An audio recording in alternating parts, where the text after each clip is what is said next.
So I went caving, and I have not felt fear like it in a long time. And I'm going to tell you how that happened. So last weekend, I went away.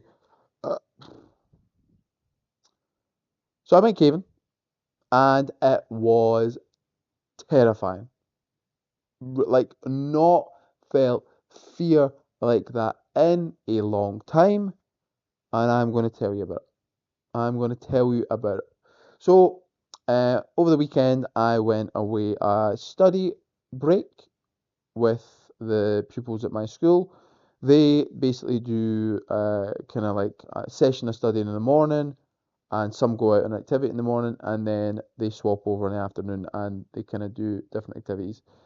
Me, at this time of the year, for me as a PE teacher, for that year group of kids, the work is essentially done. So I was just there essentially to go on the activities, which I'm all there for. Obviously, be a body when it's kind of like mealtime and all that and bedtime, but when it's the study sessions, I'm not there. I'm out. I'm out supervising the kids, making sure they get there safe, which I done expertly. For myself, however, I may have suffered a mental breakdown, and we'll get to that. So in the morning, I went on a gorge walk. If you don't know what a gorge walk is, it's basically walking up a river, with maybe some climbing involved, some scrambles up, some waterfalls, that sort of thing. Can be quite cold, but it's fun. A really engaging way to walk through nature. Would really recommend it if you've not done it. Um, the one that we had two waterfall climbs. We had to actually use a rope to help yourself up. I've done other ones where you are just kind of climbing up the rock face itself. But this one used a rope to get up, and it was really engaging, really fun, and thoroughly enjoyed it. Did get a bit wet, and the water was cold. Also, the most dangerous part was the way down. I was in my wellies, and because the grass was wet, I kept falling. Like, I just absolutely kept slipping in mud and everything. It was not a fun time going down. Going up though, loved it. So we have lunch, and then we go out on another group activity, the caving. The caving. So this was, I've kind of read up, or not read up, but I've heard about caving. I've seen some videos that I'm not claustrophobic. Watching these videos made me feel claustrophobic. Like, cramming yourself in these tiny little spaces, like trying to get your head through.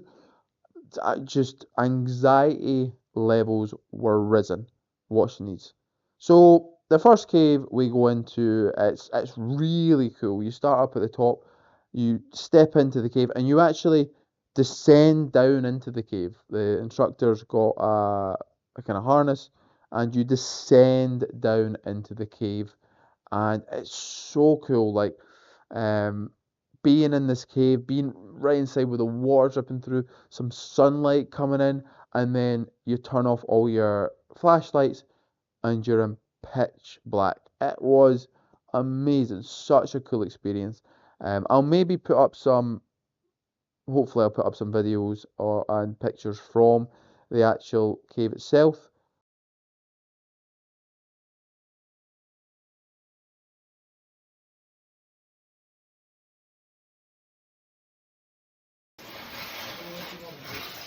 Nice one. Mom, oh, made it to life. Who's next? Bless you. I've never seen it I'm again in after my life. bless you. And so you get out of that, you feel like that wasn't so bad. That was quite nice actually. I really enjoyed that caving. And then we get to the second cave, which is optional.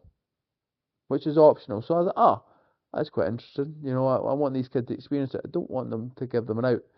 I can see why they gave them an out.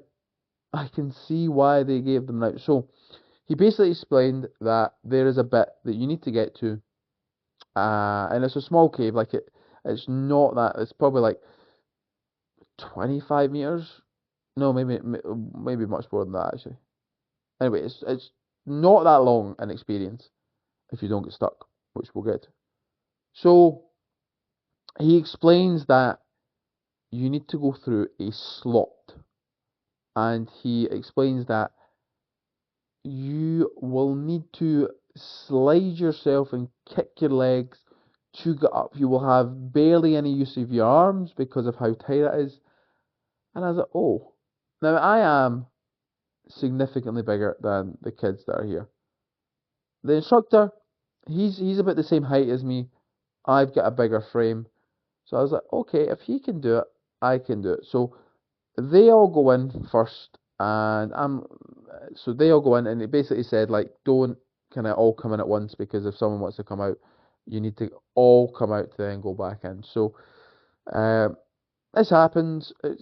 5 minutes go by, and I'm like, nothing's really going on. So I go in the cave, and then I hear back up, back up. So there's someone coming back, and I've just psyched myself up to go in here, which is tiny. Like, I'm on my hands and knees already, and we're not at the slot. So to come back out and then to psych myself up to go back in again was quite a lot. So go in. Some of the kids have already done it, thankfully. I was hearing stories that allegedly the instructor got stuck, and I was like, well, if he gets stuck, I'm going to get stuck. I'm not experiencing this. So you go in, and it is cramped. And when I mean it's cramped, like, this is the ceiling, and I'm in my hands and knees, and I'm still here. Thank God for the helmet, because I was banging my head. So I get up, and I can see just these pair of legs that are just dangling out of this slot, and they are thrashing to get up there. They are absolutely thrashing. At this point, yeah, I'm not gonna lie, the anxiety levels are high, because I'm looking at this thing going, Jesus, gee, like, it looks tiny. It looks so small. It genuinely looks like that. So I go up. I see a few kids go up who are, like, obviously cheer them on. Woo, well done you. And I guess it gets to me. It gets to me, and I look up at it, and it is like that. Like, I am not getting through that. There is no chance I'm getting through that. The instructors. So if the slot's here, and I'm kind of looking up at it, and the instructors kind of wedge themselves in here to obviously help. And I go, there is absolutely no chance I'm getting through that. Like, absolutely no chance. This wasn't me psyching myself out. Physically, I just do not think it was possible. My big head would have stopped me as well. And he goes, right, that's fine. There's another way. There's a big way. I was like, why could you not have told me this in the first place? I wouldn't have got so, I wouldn't have got so anxious about this. But you've got to crawl through a puddle. And I look at the puddle. I go, it doesn't look too bad. So I like kind of position myself. I feel it. It's so cold, the water. It is freezing, the water. So I'm like, okay, right. And then I just go for it. So I go 1, 2, straight in, and the water is like up to here. I have to crawl on my hands and knees through this to get up round the back of the slot to this bigger opening. So the way he describes it is, you've got to take it up and pivot. And I'm going to try and reenact this here. So I'm like this in the water, and then I've got to turn and pivot and get my legs to here. So now I'm in this position, right? Now I'm in this position. And thankfully there's a rock that you can grab and pull yourself up. So I'm grabbing up the rock, kind of pulling myself up, using my legs to shimmy. And then I'm stuck in this position. And when I mean stuck, my arms can't move. Like, my arms can't grab anymore. They can't move. I am fully stuck. Fear has hit me. Like, I'm like right in my will in my head. This is where I die, being over dramatic. He's like, you've got to worm yourself up. So you have to use your legs. They're gonna push yourself up over this rock, which is now right in my hip, up, and then you can get your arms free. It was, it was a lot. It was a lot. I haven't felt like that in such a long time. That kind of fear, that anxiety. when doing something physical, like physical kind of physical sports, physical movements are like my forte, not in a cave. I felt so big, and I don't mean that as a compliment. I felt so like every little move I made, I get stuck, and I just felt so like the mental strength you must need to be able to do caving as a hobby. I commend these people. I could not do it. Absolutely not. I could do this. So anyway, and that's not even like you've kind of bypassed the slot at this point, and you have to do that worming your way up on your side for about 10 to 15 meters, and it got tiring. It was tiring, and it might have been because I was so anxious, but I was really, I wasn't, yeah, I was struggling. I was struggling. Got up, thankfully, to the bit, and it was a nice, cool kind of cave that was in there. They call it the loft. It was quite nice. And then you're down and straight back out, and which I almost, after completing that, I almost fell on my arse. I felt really good after it in terms of I definitely conquered a fear.